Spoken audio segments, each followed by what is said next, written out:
Mas pinaigting na ang koordinasyon ng Philippine National Police, Commission on Election at Armed Forces of the Philippines bilang bahagi ng paghahanda para sa nalalapit na halalan sa Bangsamoro Autonomous Region in Muslim Mindanao. Patrolwoman Veronica Lagi sa ulat.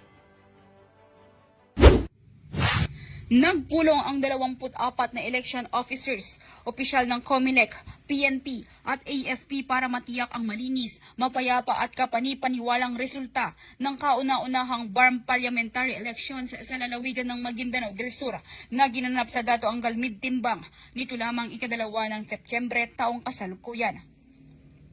Pinangunahan ni Maguindanao del Sur Provincial Election Supervisor Attorney Alan Cadona ang naturang pagpupulong kasama si Provincial Director Police Colonel Salman Sapal at 61st Brigade Commander Brigadier General Edgar Catu. Tinalakay sa pagpupulong ang seguridad ng mga election officers, mga inaasahang problema na kakaharapin sa eleksyon tulad ng usapin sa mga polling center, internet connection, kaligtasan ng mga guro na magsisilbi bilang electoral board at iba pa.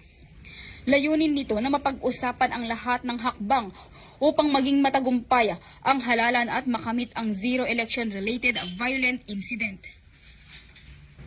Samantala, nangako naman ang PNP, AFP at COMELEC na maging patas, non-partisan at walang papanigan na kandidato sa darating na halalan para sa isang maayos at mapayapang BARM parliamentary elections.